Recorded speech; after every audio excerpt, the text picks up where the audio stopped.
Anderson heaving one down the sideline, and he's got Cass Allen over the top. Big side, down the sideline. Touchdown.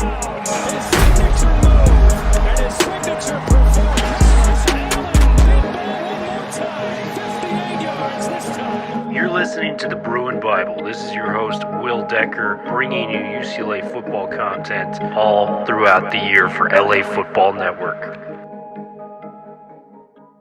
What's up, Bruin Bible listeners? This is your host, Will Decker. Wanted to reach out and say thank you guys for all the listens, all the love.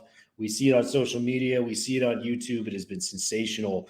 And we want to encourage you guys, if you guys are enjoying the podcast and liking it, that you guys subscribe and like it, whether it's on YouTube on our UCLA LAFB channel or the Bruin Bible, to subscribe either through Spotify, Apple Podcasts, however you guys listen and react to it, because it's going to allow us to do much greater things in the future. We're creators. We want to be giving the best Bruins content to all of our UCLA listeners. And the only way we can do that is if we have a fan base that is locked in and helping us out. So we appreciate you guys. We love you guys. If you guys have been liking it, please help us out with a like and subscribe. What is up, and welcome to a brand new edition of the Bruin Bible. Starting your week off on the right notes. Will Decker, your host, joined by your co-host, the man, the myth, the legend, the man to my right, Mr. Madman. What's going on, brother? It's great to see you here on this Tuesday evening. Great to see you as always, Thriller. Tuesday evening, always fun to get into it with you. I feel like, we do this a lot, but for whatever reason, it feels like it's been a while since you and I have chatted. For whatever reason, I don't know if it's kind of the new year or some things that have sort of already started happening in the new year, but it's such a delight to be able to do this with you, brother. Man, super excited. We're going to be talking hoops to start us off, man. We're really excited. For those that do not know, we are doing basketball now for UCLA, which is very, very, momentous swing for us moving forward. And then we're going to talk about some of the football transfers, a couple heartbreaking losses, a couple of additions. I'm not totally crazy about them on paper, but we'll see how they play out. But before we get into that, man, we got to go to our two sponsors for today. Bet Online. This is where the gaming starts. Make sure you use code LAFB on Bet Online. And how about Underdog Fantasy, man? Underdog Fantasy, you use the promo code UCLA LAFB. You guys get a match for how much you guys get to use in terms of gambling, placing prop bets, the whole 9 yards, up to $500. I'm going to give you my pick of the week, man. I got Domantas Sabonis going lower than 46.5 points, rebounds, and assists. Desmond Bane on the lower of 7 assists. I feel like that one's a lock. He's more of a shooter. And then Isaiah Livers, lower than 3.5 rebounds. That is my parlay for the NBA for Underdog Fantasy. Make sure you use that code UCLA LAFB. Well, Madman, we have been kind of struggling on the basketball court, to put it lightly, man. It's been a rough go. That might be the understatement of the year, Will. Struggling is an understatement. We just lost to a team that went 3-29 last year in the Cal Bears, 66-57. They started the game off on a 9-0 run. We got ourselves back into the game. We made some plays, but it just seems like Cal made timely three after timely three in the second half to really put us there. And the struggles aren't new, man. I mean, Cal shot 40% from three, a number they probably did not even hit last year at any given time. And we shot 20% as a team when it came down to it. We got out-rebounded 39-26 on the glass. The look for a point guard out there, someone to set up the offense and get it rolling, just is not there at all. There's no semblance of any offense out there on the floor, the hardwood for the Bruins. Just a lot of struggles going on there, man. Give me your takes on what we've seen thus far and how much it's been just a struggle for UCLA as we start this year. Yeah, Will, it's such a great point. I mean, it's been a slog. I mean, there's just really no better way to put it than that. I think Mick Cronin kind of said it best, is that, in the NBA and in college basketball and in just, high-level basketball, you have to score. Even in the NFL and in college football, if you have a great defense, look, we saw what Michigan was able to do last night with a great defense. You don't always have to be prolific on offense. You just sort of have to do enough if you've got great defense to be able to win. Basketball is a different sport in that regard, where you can be a dominant defensive team, but you still have to be able to score in a multitude of ways and in different circumstances, because the game has ebbs and flows and has runs. And that's just very unique to that sport. And when you look at UCLA right now, I think there's kind of three elements here, Will, that continue to rear their ugly head game after game. And now, we're staring at a 6-9 season here, 1-3 in sort of conference play to start. Thriller, we sort of joked, just to bring some levity here, 29-game home winning streak. You and I then decide to branch out into basketball instead of football, and we've been gifted the Christmas gift, the New Year's gift, with 4 consecutive home losses and losing 7 out of 8. So it's been sort of a rough transition here to begin. But number one, first and foremost, Will, you said it, the lack of a point guard, the lack of a floor general to be able to set the offense and give it an identity has just been missing all season. When you look at kind of this construction of this roster, particularly in the backcourt, only one player, Will, is averaging more than 2 assists a game on this roster, and that's Dylan Andrews at 3.6. But then when you couple that with Andrews' struggles shooting the ball, 36% from the field, 25% from 3, it's really hard to set up an offense the right way. It just seems like the two kind of go-to plays for UCLA are kind of force-feeding Bona and Burke at the beginning of games to kind of establish some rhythm. And then when challenges arise and you need a bucket, it's kind of, hey, give the ball to Sebastian Mack and just let him try and go create something. Let him throw his body in the paint and try and get some tough layups, some tough and ones, get to the free throw line.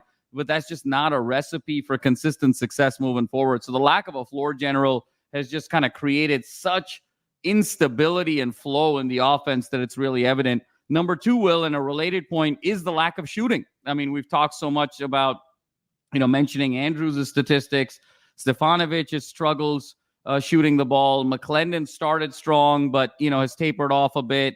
And then Sebastian Mack is more kind of a slasher than he is a shooter.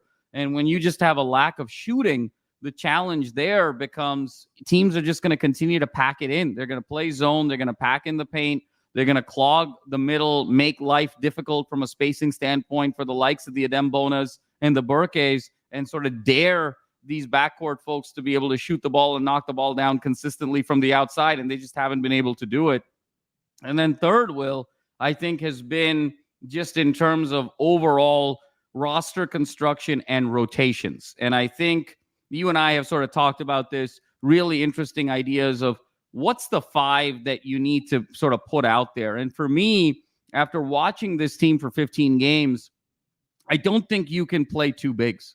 I think, Cronin has sort of tried that first with Ade Mara and Bona, and now with Burke and Bona, and I think there's been really nice flashes. But I think they have to go to a world now with 1 big, and I think they have to spread the floor even more. And I think where Mick has to really look moving forward is kind of more of a 3-guard lineup with the likes of, Mack, Andrews, McClendon, Stefanovic. Pick 3 of those 4 at any one point, and then rotate Bona and Burke with each other as kind of the 1 big down low. And then, Will, I'm going to give you an off-the-ball suggestion here. I think Jan Vide or Ilan, needs to be kind of that point forward, and kind of play the role of the Draymond Green, if you will, for UCLA. Because if the offense isn't going to be run traditionally from a point guard, I actually think Vide and Ilan at 6'6", 200, each of them kind of have the ball skills and the creativity to actually kind of play that point forward role. I think things will start opening up as a result from the outside, and just having 1 big on the floor. You may give up some size in terms of rebounding, but I think the gain that you get in terms of opening up the floor and putting more pressure on the defense in terms of being able to score the ball could really revive this team. So that's kind of my state of the team right now, Will, in terms of these 3 key areas. Yeah, I think you made a lot of really solid points there, man. And, Burke had probably his roughest game with these amount of minutes. He got 20 minutes on the floor, 1 of 6, but he's one of the guys that I would just encourage to keep shooting, because absolutely for this game, he had a very efficient back-to-back double-digit scoring, matchups that he had against Oregon.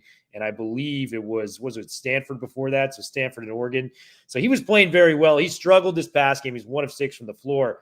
And the guy that I just can't get out of my head, Stefanovic, has been struggling so much. He actually made his only attempt from 3. So keep feed. At that point, you got to keep feeding him, because, Stefanovic really has a chance to swing some of these games if you can knock down your 2 to 3 3-point shots a game. So he's 1 of 1. I think his confidence is really shaken. He was on the floor for 26 minutes. He only took 3 shots. So he's been in a slump of all slumps. So you can tell he's not really feeling himself as much as he used to be able to when he was taking shots to 10 or 11 attempts per game going into there. And I think you brought up a good point with Dylan Andrews.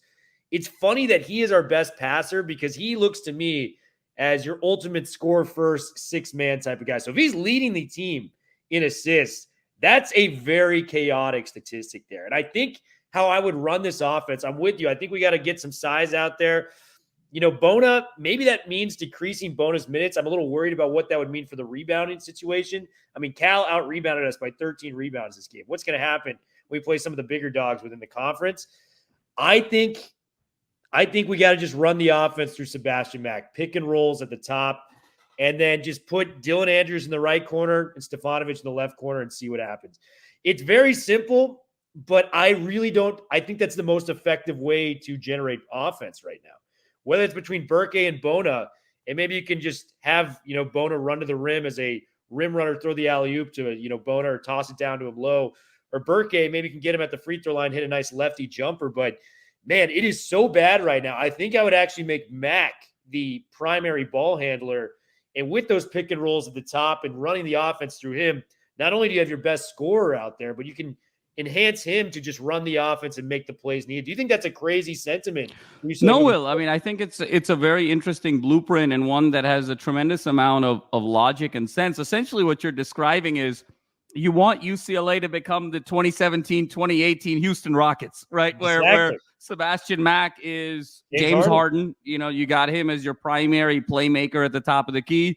You've got Bona as sort of your rim runner, kind of in that Clint Capella role. And then, some combination of Stefanovic, McClendon, Andrews, are kind of your Eric Gordons and, all your Ryan Andersons and your shooters, and you spread it out. And so I think there's a lot of credibility there. It would involve, I think, Mick to think a little bit more in terms of pro style from an offensive standpoint, which I think is probably the right thing to do here. I think the question is, does he have the willingness to sort of break some of those behaviors and go and do that? And I think, Will, it's really an interesting point and one that I completely agree with. The second thing, Will, I'll say is, I think in terms of Mick needing to kind of change schematically, I think Mick also kind of needs to change emotionally as well. He's the thing that makes him such a great coach is his fire, his passion, his standard of excellence and discipline on the defensive side. He's always been able to get the most out of his players through tough love, through really kind of holding players to a high level of accountability. And I think that's worked really well when you've had really seasoned kids like Jaime Jaquez Jr., like Tiger Campbell. And I think that's worked really well when you've got really talented guys like Jalen Clark and like Amari Bailey and like Peyton Watson and guys, with next level potential. I think here, he may need to kind of dial it back a little bit and be a little bit more of a good cop moving forward. And I think he needs to kind of build these kids up because this group is just not quite as talented as some of those teams in years past. The 21 Final Four run. Last year's team was arguably the best team in the country in my mind. Yeah. So there is a drop-off in talent. And so I think there's a schematic opportunity, to your point, whether that's kind of going more Houston Rockets or going more kind of point forward. But then I think there's kind of an emotional aspect with Mick where I think he needs to be more good cop moving forward. And you're starting to see some remnants of that the last couple of days at practice. He's been a lot more encouraging. There seems to be a lot more energy at practice, and he's building guys up more. So I'd love to see kind of this softer side of Mick for the second half of the year because I think this team responds more to positive reinforcement than the tough love. Yeah, and there's so many just wrenches thrown into this, right? So this team is learning how to play with each other because Ademara famously was not cleared until very close to the opening start date of the season. And you got guys like Vide and Burke who have come into the program where this is their first taste of American culture, learning the language, learning how to communicate with your teammates, with guys that have been here for a while. So chemistry takes a while to kind of pick up. And I think everyone speaks the same language on the basketball court. But famously, you need chemistry. You need to learn how to play with one another for things to work out. And I think that's really been the problem early in the season is not having those reps, not having those chemistries of learning, okay, this is when I get the ball in the post, he's going to cut because I know that's what he does on a daily basis. they're still kind of feeling each other out in a lot of regards. So, if we start peaking at the end of the season, maybe that'll be a very encouraging thing. But right now, it's tough. It's going to take some of these hard losses to build to some greater successes down the line. So really looking forward to seeing hopefully how they gel moving forward. Thursday night, we got a game against Utah, which I'm really excited about. Maybe we get together and watch that one, which would be a lot Absolutely. of fun. And I think you and I will be there Sunday for Washington as well. That's going to be, we're the good luck charm, Will, that they need to sort of get revived here again. And Will, I think it's such an interesting point because I think sitting at 6-9, sitting at 1-3 in the conference, look, the Pac-12 was also a little bit of a weaker conference this year. So the chances of them making the NCAA tournament through a regular season run are pretty slim at this point. They're almost going to have to run the table, to be honest with you. I mean, they basically have to kind of win every game except for maybe at Arizona to sort of put together a resume. And I think even then, they're still probably a bubble team at that point, just given where the Pac-12 is, where the non-conference kind of netted out for UCLA. So to me, the way I think about this is there's about 12, 13 conference games from here on out. You got to use this as development and growth to try to play your best basketball for early March, because there is an automatic bid out there in the form of that Pac-12 tournament. And right now, this conference is Arizona and everybody else. And there's very much of a world where we've seen it every year, where when there's a team that's kind of locked up a 1 seed in the regular season and they know they've got that NCAA tournament in a couple of days that are starting, they don't always sort of bring that fastball, that A+ game in that conference tournament.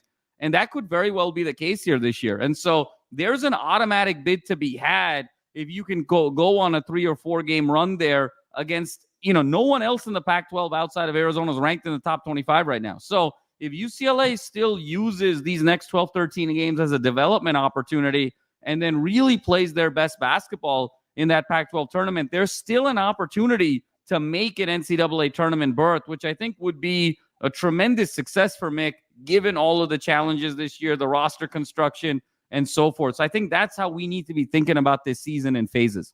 Yeah, I completely agree, man. Hopefully the phases, favor us as we get closer and closer to March. So we'll keep tabs on that for you guys all throughout it. Tough week, I think, as a UCLA football fan as well. I mean, Marcus Radcliffe was one of the guys we're most excited about, coming into the program. He went and took a visit to Texas A&M, where eventually he flipped his commitment. He was one of the top-rated safeties in the transfer portal. That was tough enough. And then yesterday, Jeremiah McClure, a guy that we watched in spring ball that I was very excited about. We had Jerry Neuheisel on the show who was very excited about McClure. We had him on, I think, last September before the season started. A guy that's going to be transferring to San Diego State. So that's tough as well. We picked up a couple new commitments. Jacob Busic from Navy. This is a guy that has 1 year of eligibility left. His best season was in 2022, 8.5 tackles for loss, was largely injured last year. And, we got another Ivy League guy, Joseph Vaughn from Yale, 6'3", 234 pounds, 88 tackles. I get it, but man, he is going to a whole different brand of football. It's tough because I think when everything is right at UCLA, I think this is a school and a program that can get the best of the best when it comes to the transfer portal. We've proved that in the past. Your Charbonnets, your Latus, we've gotten them on campus. We've gotten them into the blue and gold, but these guys don't really make a lot of difference. I've seen the Jacob Sykes come in, and he was a Harvard guy. He was a rotational defensive tackle at best. Philip Heinlicher, the defensive end that came from Penn last year, he's a nice rotational defensive end to throw out there when your Murphys and Latus got tired. I guess we're going to really see the fruits of that labor this season coming up. But, I'm not ready to just say that these guys are going to be anything more than just a rotational player, just given what we've seen. Even Anthony Atkins, who may have, his moment this year, which I'm excited about. Maybe Big Ten play, we open up the playbook a little bit for Atkins. It was just a lot of guys in the running back room. We just didn't even get to see him much. So, what are your thoughts on what's transpired in the transfer portal, and maybe how can we improve moving forward and making sure that UCLA is getting guys that are difference makers on the football field? Yeah, Will, I think you said it best. I think with Radcliffe, I'll start there because I think that's kind of the headliner here in terms of this situation. I had a feeling this was going to happen because even when he committed to UCLA, there was a sense that, hey, I'm committing right now, but I'm going to kind of keep my options open during the holidays and in the new year and kind of look for different nil packages. And there was a sense that we were probably going to lose him to a bigger nil package. So certainly disappointed with Radcliffe, but I can't say that I'm completely surprised at how it played out, because I think, again, Texas A&M, just that revolving door of what they got going on, these mass exoduses and then people coming in. I think money's just flying around in both directions with Texas A&M. I mean, it's sort of the Wolf of Wall Street, the Wolf of College Station, I think, is happening over there with that regard. In terms of some of the other additions that you mentioned, Will, I agree with you. They're incremental. These are rotational pieces. You know, you're adding some depth. At the end of the day, this sort of sounds more like an academic All-American list, you know, the list of the next U.S. senators, you know, in terms of universities like Yale and Harvard and UPenn and Navy and Elon and, you know, some of these schools, rather than, you know, folks that are going to come in and make a huge impact in terms of on the field production moving forward. I think that, you know, UCLA sort of picked their spots a little bit. I think, again, not to, you know, sort of beat the dead horse here, I think nil just continues to play a bigger and bigger role in terms of talent acquisition, Will. And I think, to your point, when UCLA kind of has it right, there's no better school in America that can offer the complete package. But I think, you know, we're still catching up in the nil game. And I think that's pretty evident both on the football side as well as on the basketball side with some of the things that Mick has been saying the last couple of weeks. So I think there's been a couple of rotational pieces here. I'm looking for this team, you know, with the new coaching staff, to go get another Achiempong, you know, and if they can kind of fortify another one or two kind of key pass rushers to sort of be able to really then feel like, hey, we've not reloaded, because it's so hard to sort of replace a Latu and a Murphy twins, but we're in a credible position where those guys now, those slots are accounted for with really credible players, and then combine that with another one or two very strong offensive line prospects. I think that's where UCLA